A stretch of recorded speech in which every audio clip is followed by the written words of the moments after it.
नमस्कार, मैं हूं रंजीत कुमार और इस समय जो खबर आ रही है वो भारतीय चुनाव इतिहास की सबसे बड़ी घटना और सबसे बड़ा स्कैंडल साबित हो सकती है।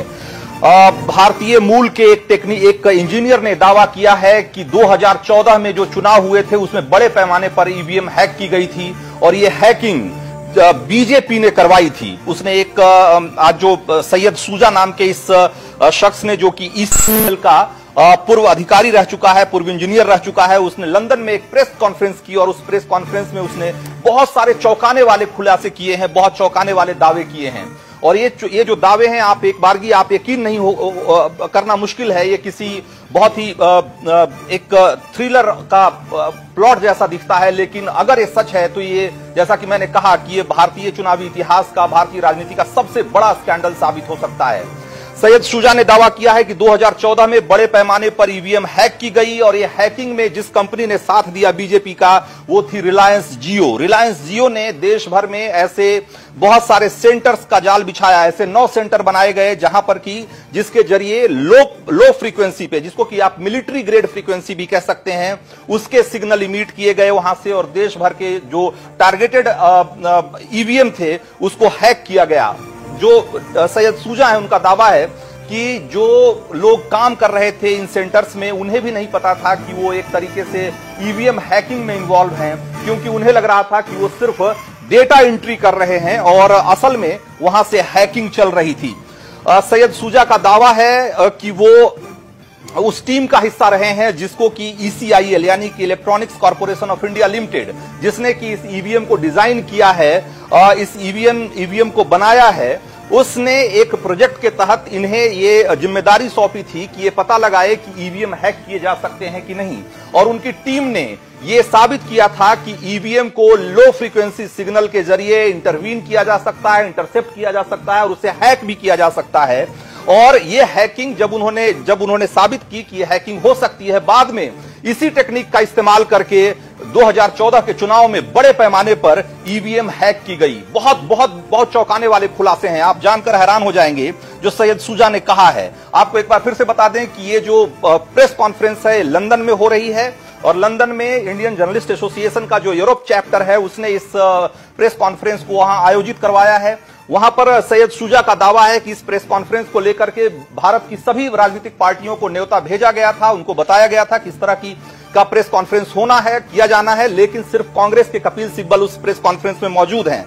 भारतीय मूल के बहुत सारे पत्रकार भी उस प्रेस कॉन्फ्रेंस में मौजूद हैं और वहां पर एक डेमो के जरिए, एक डिमॉन्स्ट्रेशन के जरिए उन्होंने दिखाने की कोशिश की है कि कैसे लो फ्रीक्वेंसी यानी कि मिलिट्री ग्रेड फ्रीक्वेंसी सिग्नल के जरिए ईवीएम में छेड़छाड़ संभव है, उसे हैक किया जा सकता है और उससे चुनाव के नतीजों को प्रभावित किया जा सकता है।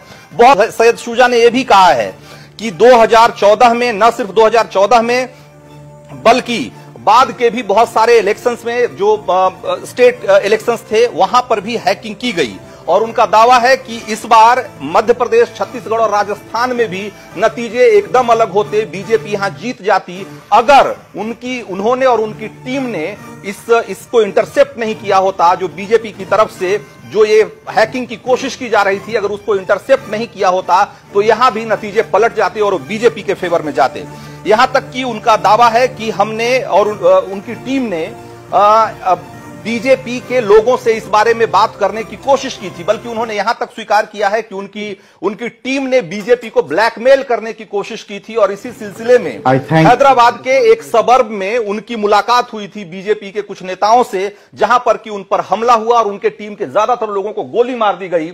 और फिर उसी दिन किशनगढ़ में एक दंगा कराया गया और उस दंगे के विक्टिम के तौर पर उनके टीम के लोगों की बॉडी जो है वो डिस्पोज ऑफ कर दी गई। यह भी बहुत चौंकाने वाला खुलासा है। साथ ही साथ यह भी उन्होंने दावा किया है कि इस हैकिंग के बारे में गोपीनाथ मुंडे, पूर्व केंद्रीय मंत्री और बीजेपी के वरिष्ठ नेता गोपीनाथ मुंडे को सब कुछ पता था और इसीलिए उनकी हत्या की गई। असल में उनकी मौत नहीं हुई थी कार एक्सीडेंट में, बल्कि उनकी हत्या कर दी गई थी।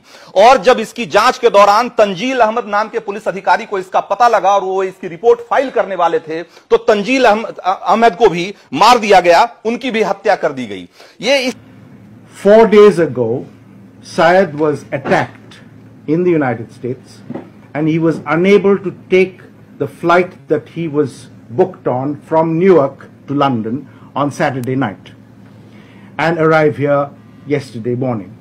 So we had a bit of a crisis yesterday, but despite the fact that he is clearly injured, and we have managed to persuade him to make an appearance so that he tells his story and you can also put questions to him. So with those words, it's over to you, Syed. Hello everyone, thanks for coming down there. I use Hindi, English, American, British both. So everyone loud and clear? Yes, please speak in English so that everyone can understand. You Okay, can do so that's with an American accent, but do speak English. Alright, so my name is Shuja. I'm known with many names. You know, some call me Sid, some call me Syed, some call me Rinkesh, some call me Mohit. I'm also a fortune teller. So I can tell you what is going to happen after this press conference. First thing, Election Commission of India will deny the possibility of EVM hacking. Second, the ruling party will deny their involvement in what happened since 2013 and today. Third, the Electronic Corporation of India will deny my existence as an employee of ECI. And fourth, that I don't exist in any system whatsoever in India because I'm dead 4.5 years ago. So these are the things which are definitely going to happen in about 2 hours from here. To start with, you know, I was supposed to come down there, do a demo. However, those who are supposed to get the EVMs transported to India, they have been offered great amount of money, and they decided not to show up at the venue with the EVMs which was used in recent elections, the 2018 November election. So that plan was completely dropped out. However, If I could just stop you there for a minute, I just want to say that ECIL means Electronic Corporation of India Limited. It's a public sector company which manufactures what are known as electronic voting machines or EVMs. Please carry on, Syed. so, you know, the EVMs, the ballot. तो हम आपको वो press conference दिखा रहे थे जो कि अब से थोड़ी देर पहले ही लंदन में किया गया और जहां पर कि इस तरह के बहुत चौंकाने वाले दावे किए गए हैं ईवीएम हैकिंग को लेकर के।